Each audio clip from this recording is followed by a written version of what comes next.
buenos días, Dios los bendiga. Bueno, pues pongan mucha atención en los devocionales de esta semana.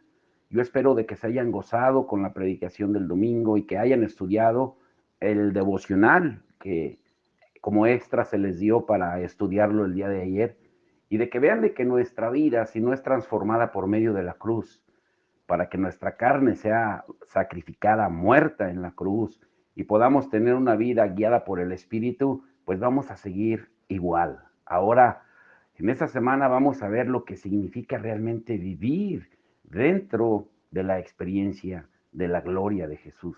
Ahora, hemos estudiado y hemos visto que el sacrificio de Jesús en la cruz nos suministró, nos dio todo cuanto necesitamos y en este tiempo y en la eternidad. O sea, ya se completó, pero nuestra apropiación es progresiva, como el viernes lo estudiamos, pasar de lo legal, pasar de lo práctico, a pasar de lo legal a lo práctico o de lo teórico a lo práctico.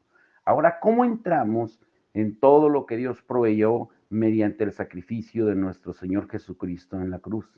Bueno, en el estudio del viernes señalamos que el primer requisito esencial es la fe. La persona que viene a Dios debe creer. La fe no es una alternativa. De acuerdo con Hebreos 11:6, usted debe creer que Dios es y que recompensa a quienes le buscan con diligencia. Ahora, en este estudio vemos otro requisito: aprender a relacionarnos con el Espíritu Santo.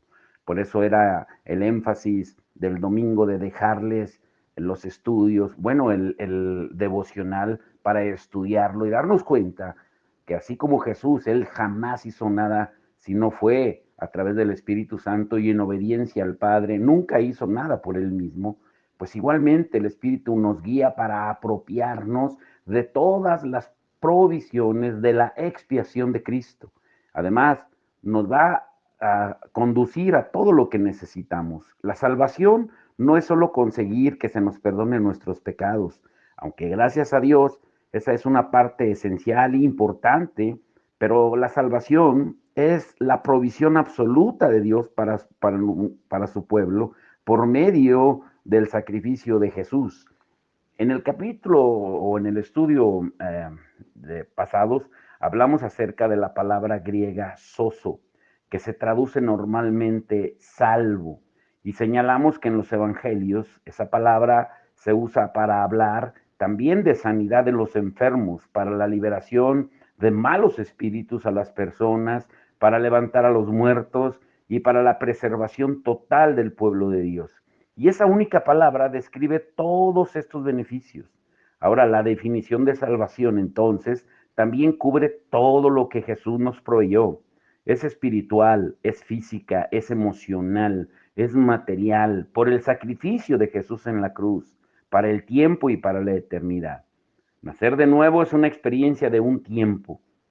Sucede una vez y nos pone dentro de la salvación. Ser salvo es una experiencia progresiva, algo en lo que tenemos que andar, que explorar y que poseer. La salvación es como entrar en la tierra de Canaán, que a Israel le tocó conquistar por etapas. El Salmo 78 nos enseña que la salvación comprende cuánto Dios hizo por su pueblo desde que lo sacó de Egipto hasta la tierra prometida. Incluye todo acto de misericordia, de bendición y de provisión. Cubre la liberación y la salida de Egipto, el paso a través del Mar Rojo, el descenso de la nube sobre los hebreos, la provisión del maná, el suministro de agua en el desierto, la maravilla que las ropas y el calzado nunca se les gastaron, así como que el Señor expulsó a las naciones delante de ellos. Todo esto y más se resume en esa única palabra: salvación. Pero dice en el Salmo 78:19, sin embargo los israelitas fueron incrédulos y no obedecieron y hablaron contra Dios. Y el Salmo 78:21-22 dice, y por lo tanto, oyó Jehová y se indignó. Se encendió el fuego contra Jacob y el furor subió también contra Israel, por cuanto no habían creído a Dios ni habían confiado en su salvación. ¿En qué consistía el problema básico de los hebreos, de los israelitas? Que no creyeron en Dios. ni confiaron en su salvación absoluta. Y a partir de este pasaje, esta escritura, es muy aparente que la incredulidad hace que Dios se disguste. O sea, podría ser que el mismo problema es con frecuencia muy cierto hoy en la iglesia. O sea, que la incredulidad es el principal problema en la iglesia. ¿Y por qué? Porque no creemos en Dios conforme Él dice en su palabra que creamos. No confiamos en su provisión total para cada necesidad, porque nos quejamos. Sin embargo, Dios quiere que confiemos en Él para todo. El Espíritu Santo en la carta a los Romanos declara que la provisión de Dios para nosotros incluye todas las cosas. Este pasaje es como un cheque en blanco, porque el Señor firmó el cheque, puso los nombres y apellidos de cada uno de nosotros, pero Él no fijó una suma determinada. No me refiero a monetariamente, tampoco nos vayamos por ese lado. Entonces, ¿a qué se refiere? Dice en Romanos 8:32, el que no escatimó ni a su propio Hijo, sino que lo entregó por todos nosotros, ¿cómo no nos dará también con Él todas las cosas? Si el Padre quiso dar para que muriese en la cruz a Jesús, que era el tesoro más precioso en el universo, la posesión más cercana al propio corazón de Dios, pues entonces no puede haber ninguna otra cosa que Él nos vaya a negar. Recordemos que sin Jesús, nosotros, ninguno de nosotros tenemos derecho a reclamar nada a Dios, excepto el juicio. Pero con Él y a causa de Él, Dios nos dará todo lo que necesitemos, no lo que queramos. Y no hay nada más que se pueda hacer. No hay ningún costo extra. Dios nos da gratis todas las cosas. Esa es la salvación que todo lo incluye, que solo llega a través del don que es el sacrificio de Jesús en la cruz. Pero no podemos entrar en esa salvación total sino hasta cuando reconozcamos la parte fundamental que juega el Espíritu Santo. ¿Qué hace el Espíritu Santo? El idioma griego tiene tres géneros, masculino, femenino y neutro.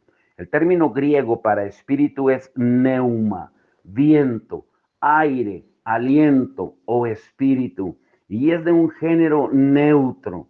El pronombre correcto para reemplazar espíritu, por tanto, sería ello. Pero cuando Jesús habla acerca del Espíritu Santo, en Juan 16:13, por ejemplo, no dijo ello, dijo él. Pero cuando venga el Espíritu de verdad, él. Así que en este pasaje se quebrantaron todas las leyes gramaticales, porque Jesús enfatiza que a pesar del empleo gramatical común, que el Espíritu Santo no es neutro, un ello, sino un él. El Espíritu Santo es tan persona como Dios Padre y como Dios Hijo. Una de las claves para el éxito en la vida cristiana radica en aprender a relacionarnos con el Espíritu Santo como persona. Si le invitamos a entrar y cumplimos con las condiciones, Él vendrá a nosotros como persona, pero debemos aprender a relacionarnos con Él como persona. Debemos ser amigos. Sin duda es una persona buena como para tenerlo como amigo. Y recuerden lo que veíamos en la predicación. El Espíritu Santo solo viene a personas que han pasado el proceso de la cruz. ¿Cómo nos ayuda el Espíritu Santo a apropiarnos de todas las provisiones que hay en la expiación de Cristo a través de la cruz? Bueno, número uno, Él administra salvación.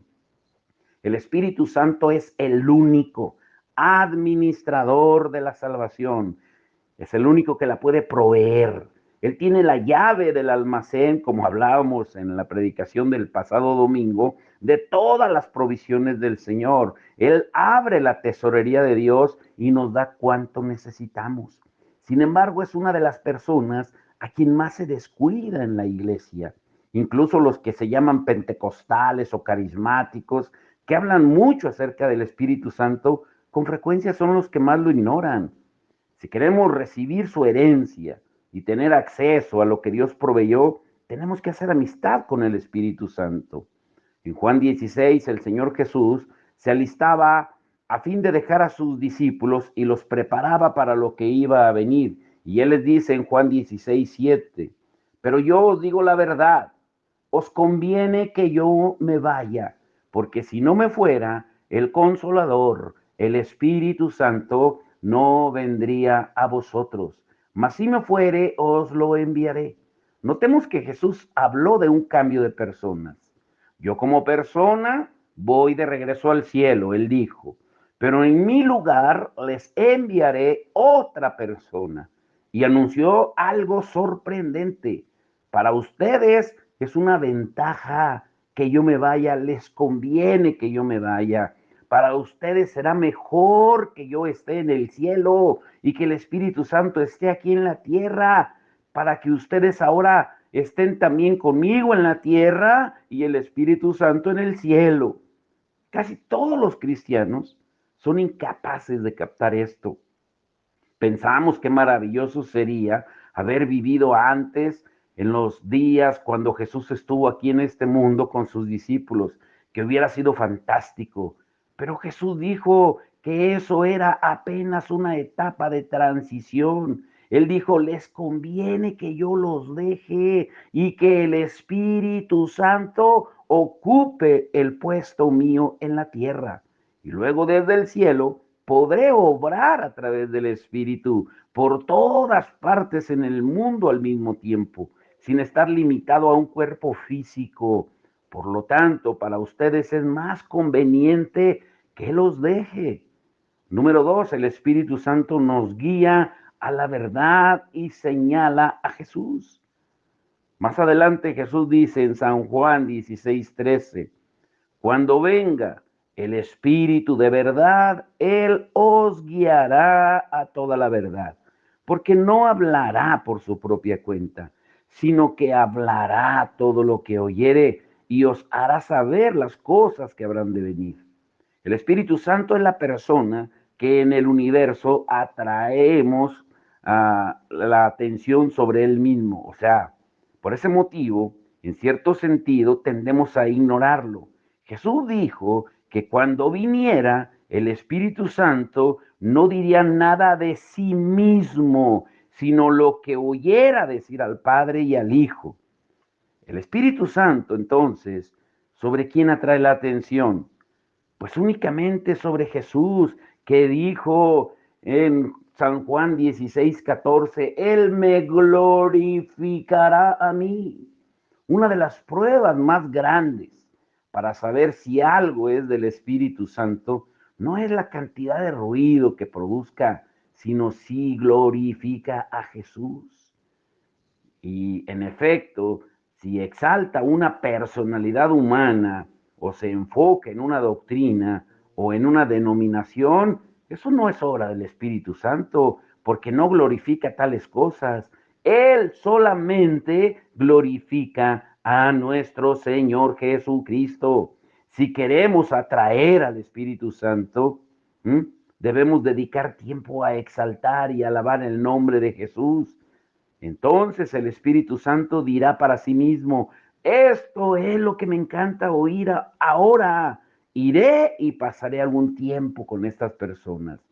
Así pues, entonces vale la pena entender lo que le gusta al Espíritu Santo y cumplir con los requisitos. Número 3, nos ayuda a discernir la verdad. El Espíritu Santo no tan solo nos conduce a toda verdad, sino también es el único guía confiable. Recordemos las palabras del discípulo amado Juan a los primeros cristianos en Primera de Juan 2:20.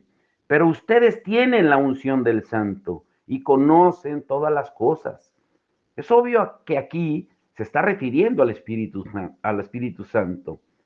¿Y cómo sería de bueno que hoy el pueblo de Dios tuviera aquella unción para discernir entre lo que es cierto y lo que es falso?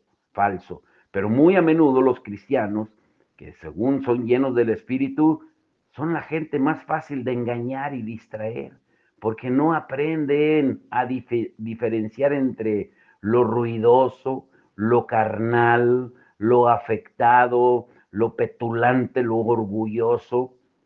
de lo que glorifica a Jesús? Veamos las palabras de Jesús a sus discípulos en el Evangelio de San Juan, en San Juan 16, 14 y 15.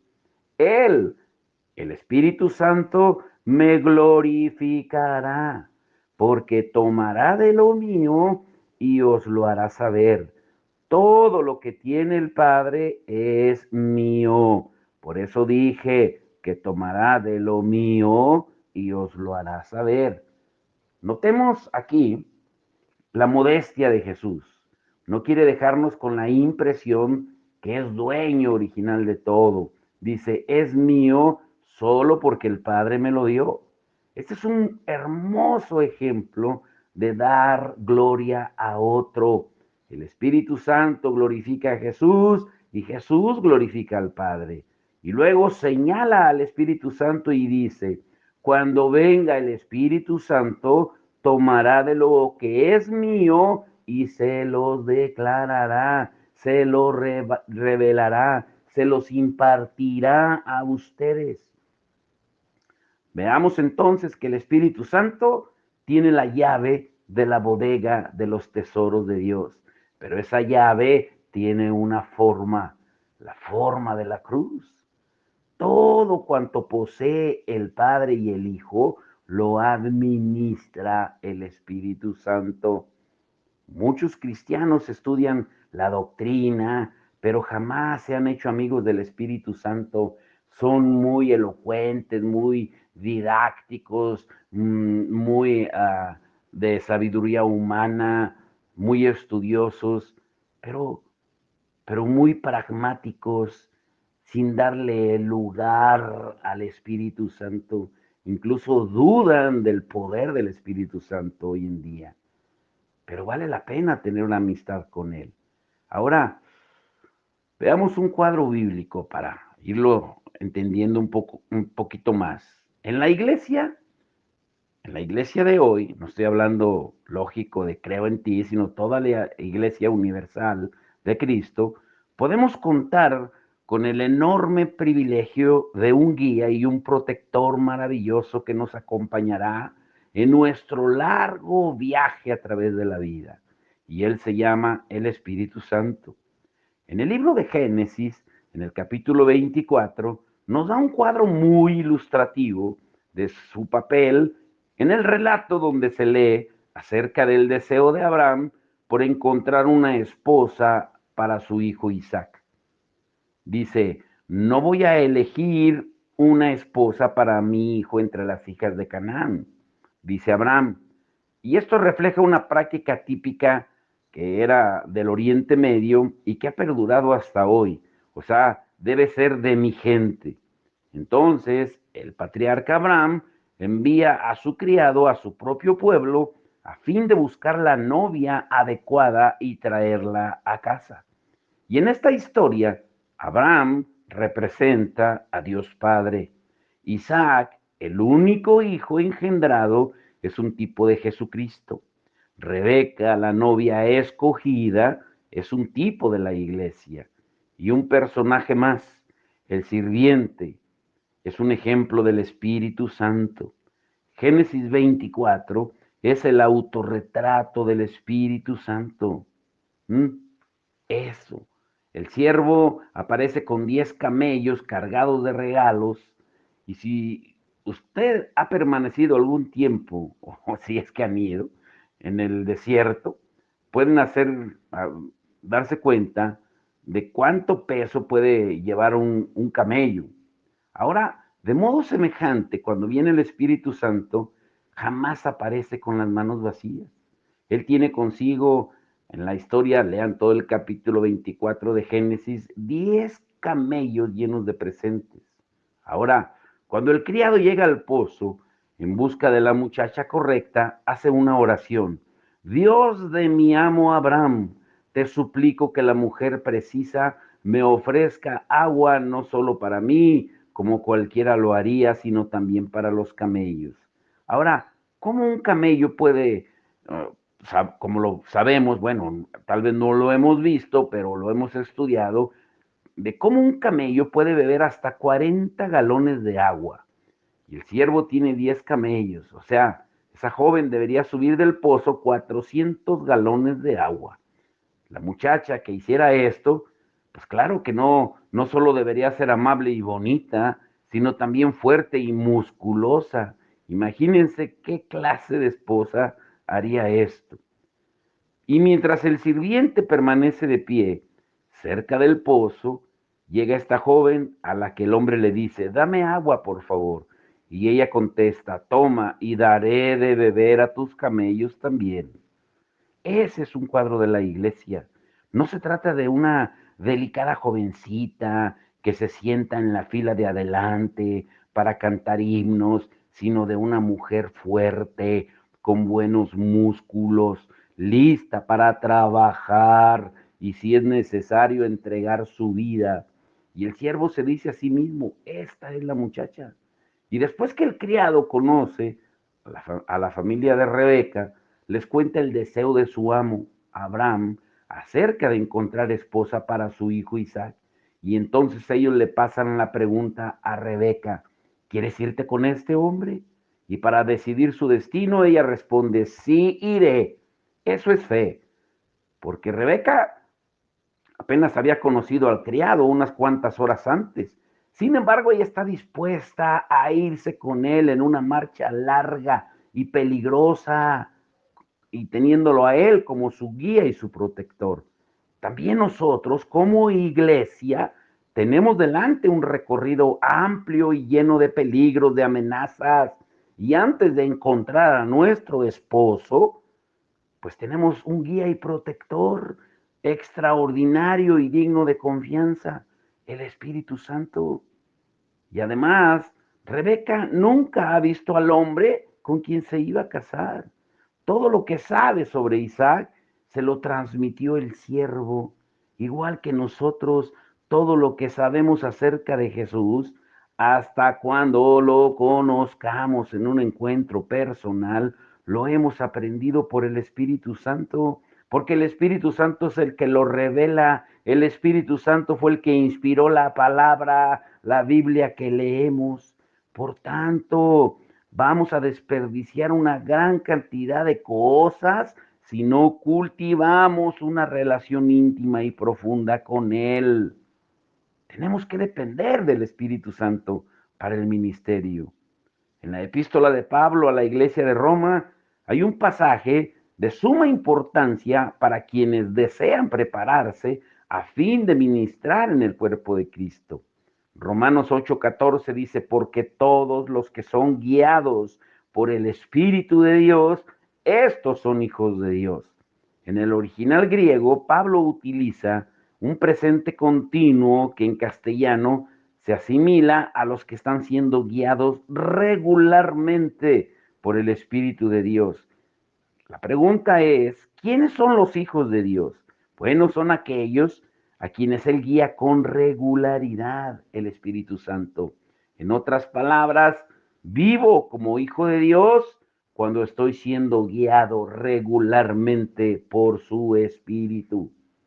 Todos necesitamos que nos guíen, pero no con reglas, ni principios, ni técnicas, ni procedimientos y todo lo demás, sino con el Espíritu de Dios.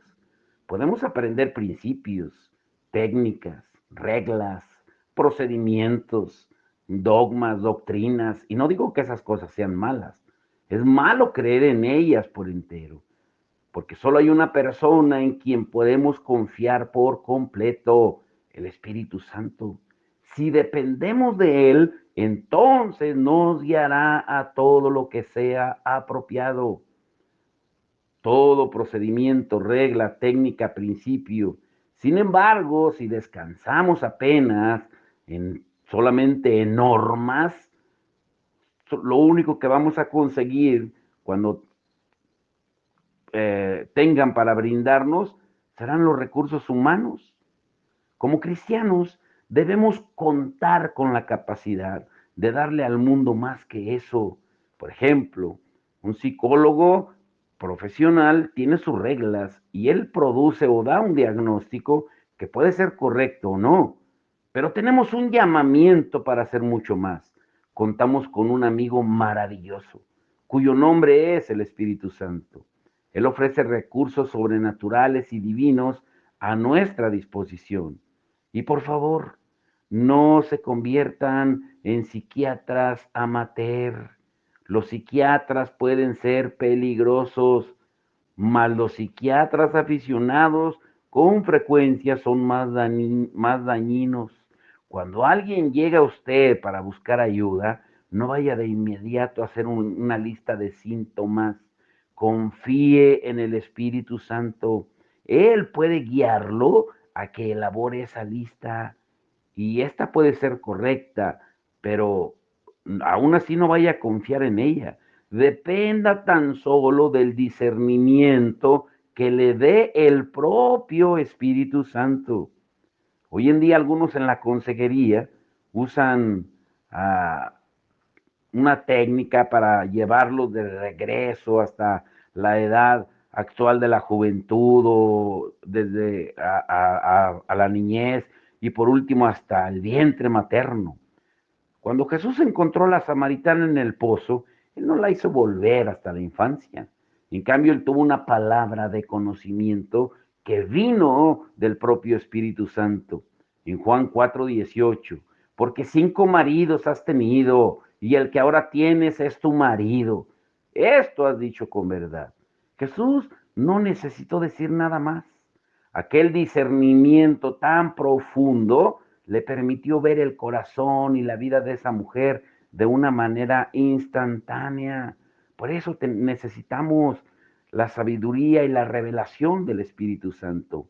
Y el único que nos la va a dar es el Espíritu de Dios, el Consolador, que nos guiará para que nos apropiemos de todas las promesas que hay en la expiación de Cristo. Él tiene la llave del almacén donde están todas las provisiones del amor de Dios y Él va a ser nuestro guía personal. Ahora, hemos visto que gracias al sacrificio de Jesús en la cruz, Dios nos proveyó una salvación absoluta, completa y perfecta. Perfecta con respecto de todo, perfecta en todos sus aspectos.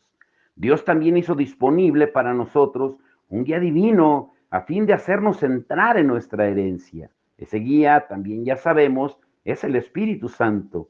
Ahora, miremos la experiencia de Josué y de los hijos de Israel como un modelo acerca del modo en que Dios introdujo a su pueblo en su herencia.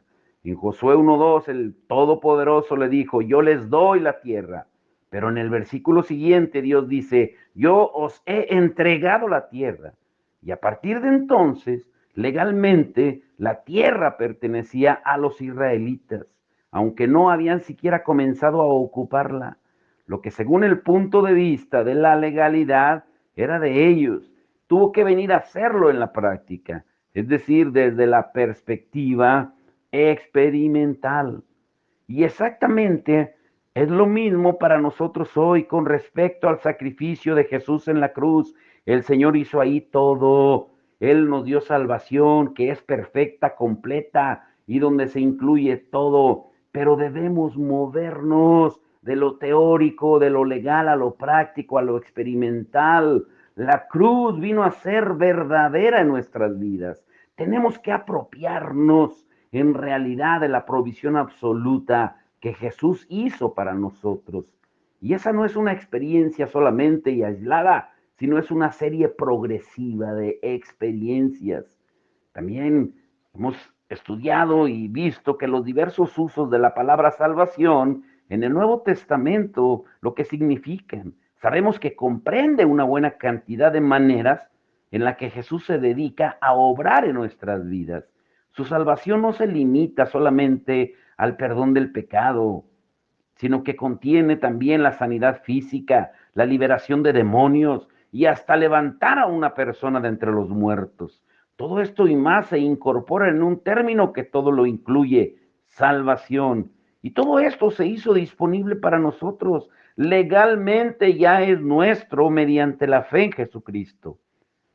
Sin embargo, como Josué y los israelitas, es indispensable que pasemos de lo legal, de la teoría, a lo experimental, a la práctica.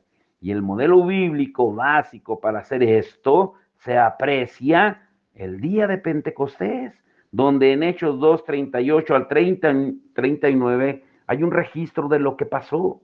Después de que Pedro describe la vida, la muerte y la resurrección de Jesús, la multitud, ya convencida, pero aún inconversa, le clama a los discípulos y le dicen ahí en Hechos 2, 38 al 39, varones hermanos, ¿qué haremos? Y en respuesta Pedro, como vocero de Dios y de la iglesia, él declaró tres trámites sucesivos. Arrepiéntanse, bautícense y reciban el Espíritu Santo. Y estos son los tres pasos bíblicos por cuyo medio podemos entrar en la salvación absoluta y completa que Jesús obtuvo para nosotros. Ahora, consideremos brevemente lo que contiene cada uno de esos requisitos. Número uno, arrepentimiento. Para comprender en forma completa el arrepentimiento, necesitamos examinar las distintas palabras que se usan en el griego del Nuevo Testamento, así como las voces hebreas del Antiguo. En griego el término es metanoia o metanoia, que significa cambiar la mente. Y es una forma esencial, una decisión. La voz hebrea es shuv, que quiere decir volver atrás o dar la vuelta. Es una acción. Si combinamos esos significados, pues vamos a tener un cuadro completo del arrepentimiento. Y en efecto, se trata de una decisión a la que sigue una acción. Primero tomo una decisión y luego la continúo con la acción apropiada. Y un ejemplo de esto o de estos conceptos los encontramos en la parábola del hijo pródigo, como Jesús la relató en Lucas 15, del 11 al 32. Primero el hijo pródigo tomó una decisión. Me levantaré e iré a mi padre, en Lucas 15, 18. Y luego vino la acción correcta. Se puso en camino de regreso y volvió a la casa del padre por la vía o el camino que había tomado. Como alternativa, se puede usar un hecho contemporáneo. El arrepentimiento es hacer un retorno en U de 180 grados. Si tú has ido en dirección equivocada, pues es momento que te detengas, que des una vuelta de 180 grados y empieces a moverte en el sentido opuesto. Tu arrepentimiento no se va a completar, sino hasta cuando en realidad comiences a marchar en la dirección nueva. No es solo palabras. Los requisitos de Dios para el arrepentimiento los enunció primero Juan el Bautista en Mateo 3:2, arrepentidos porque el reino de los cielos se ha acercado. Y esto lo reiteró el propio Jesús casi con las mismas palabras cuando comenzó su ministerio en Marcos 1:15. El reino de Dios se ha acercado, arrepentidos y creed en el Evangelio. Pero desafortunadamente en estos días, una gran cantidad de sermones o de predicaciones o de enseñanzas ya ni mencionan, omiten casi por completo este primer paso que necesitamos dar, arrepentimiento. Hace unos años fuimos a una convención muy grande en el sureste, bueno, en el sur de California, y la gran mayoría de las personas eran de ascendencia latinos, era una convención latina, pero muy pocos, lo que yo me pude dar cuenta, que muy pocos en realidad estaban familiarizados con la Biblia, porque el predicador dio una muy buena enseñanza sobre cómo ser sano por medio de la palabra de Dios, pero jamás usó el término arrepentimiento. Luego dijo, si ustedes quieren sanidad, pasen adelante para orar. Ya se imaginarán. Y pues cantidad de gente que pasó.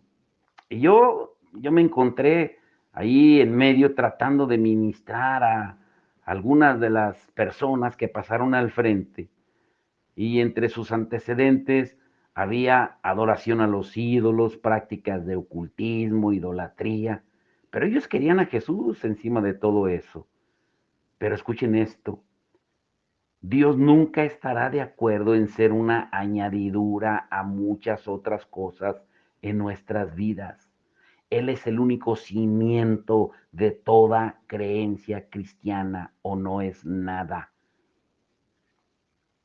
El predicador ese día debería haber dicho, vuélvanse del ocultismo, de sus caminos perversos, renuncien a la adoración de sus antepasados, a las prácticas de los ídolos con las que han vivido por tantas generaciones, hagan un cambio significativo, arrepiéntanse de todo corazón y vengan a Jesús y pídanle perdón.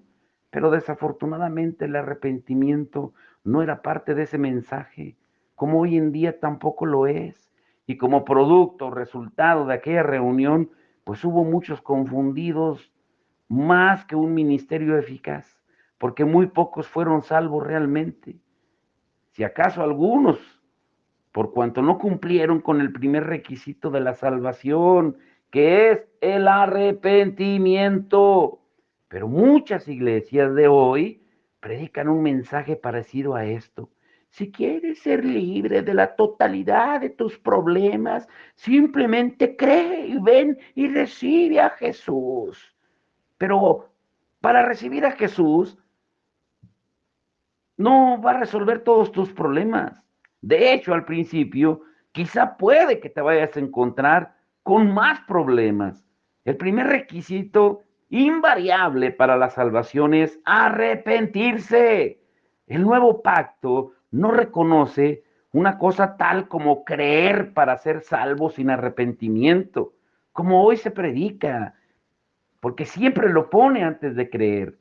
Recordemos las palabras de Jesús cuando resucitó y se encontró con sus discípulos para explicarle la necesidad de su muerte. Cuando se les apareció en Lucas 24, 46 y 47, les dijo, así está escrito, y así fue necesario que el Cristo padeciese y resucitase de los muertos al tercer día y que se predicase en su nombre el arrepentimiento y el perdón de pecados en todas las naciones, comenzando desde Jerusalén.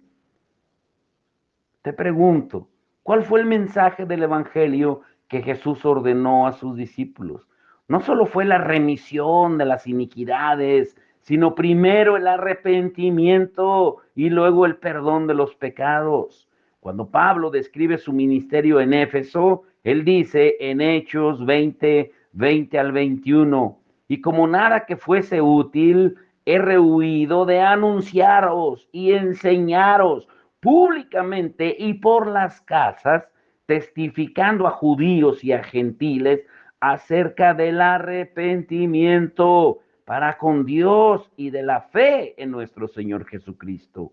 Pablo diseña con una gran sencillez el mensaje que predicó a todos, sean judíos, griegos, gentiles, en público, en privado, arrepentirse y tener fe en Dios.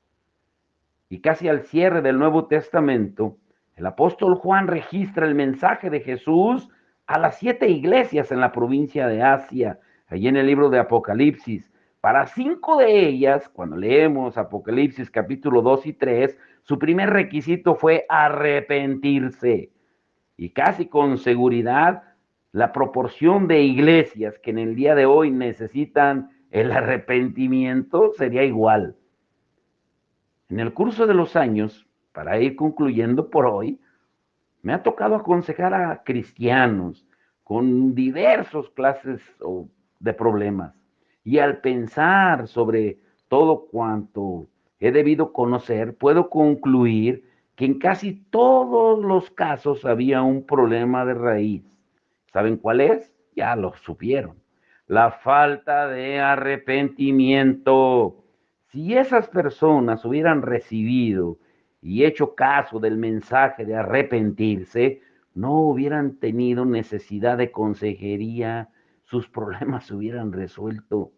Pero en nuestra condición humana, el pecado principal del que todos necesitamos arrepentirnos es la rebeldía contra Dios.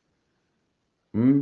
Nuestra respuesta, inequívoca debe ser de forma inmediata, completa y sincera. Aquí estoy, Señor. Me rindo, me someto. Dime qué debo hacer. Apartarnos del pecado, volvernos a Dios, someternos al Dios Altísimo y comprometernos con el señorío de Jesucristo. Ese es el verdadero arrepentimiento. Hoy es tu día para que tú te apartes del pecado, para que te vuelvas a Dios y para que realmente te sometas y te comprometas con el señorío de Jesucristo. Ese es el verdadero arrepentimiento y es el principal requisito que nunca es negociable ni será negociable para la salvación. Mañana veremos los otros dos. Y entraremos a un tema, que nos va. Señor, ni les adelanto nada. Así es que solamente prepárense para los siguientes días. Padre, en el nombre de Jesús. Te damos gracias por tu amor, tu misericordia. Señor, despierta, despierta a los que están dormidos. Como tú dices en tu palabra, despiértate tú que duermes y te alumbrará Cristo. Es tiempo, Señor, de que tu iglesia despierte, de que los verdaderos discípulos despierten, Señor, de que tomemos con seriedad todo lo que está aconteciendo en el mundo, porque esas predicaciones baratas que se nos enseñan hoy, motivacionales, llenas de emocionalismo, que prometen que todo se va a arreglar, que todo va a marchar bien, son mentiras, porque tu palabra dice en Mateo 24 que las cosas irán de mal en peor todavía, Señor, porque son dolores de parto. Que ya no se nos engañe más y que nos preparemos, que salgamos de las tinieblas y volvamos a la luz. Señor, es tiempo de prepararnos, porque no sabemos el tiempo de tu venida. Puede ser un día, un año, un mes, 10 años, 100, no sabemos, pero lo que sí debemos es estar preparados, porque nuestra vida es como la neblina, hoy estamos y mañana no estamos, pero lo que menos pensamos es en la eternidad. Es tiempo, Señor, de que nos apropiemos de lo que tú hiciste en la cruz del Calvario, Señor, y que caminemos bajo la guianza del Espíritu Santo, porque no hay guianza sin cruz, no hay cambio, no hay transformación, si primero no muere el hombre viejo para que tú transformes, para que tú guíes, para que tú eduques a la nueva criatura, porque somos nuevas criaturas y las cosas viejas pasaron y todas son hechas nuevas por la sangre de Cristo, Señor. Hoy te damos la gloria y la honra y, Señor, oramos, como decía el apóstol Pablo a los Efesios, Señor, que tú nos des espíritu de sabiduría y de revelación en el conocimiento tuyo. En el nombre de Jesús, amén y amén.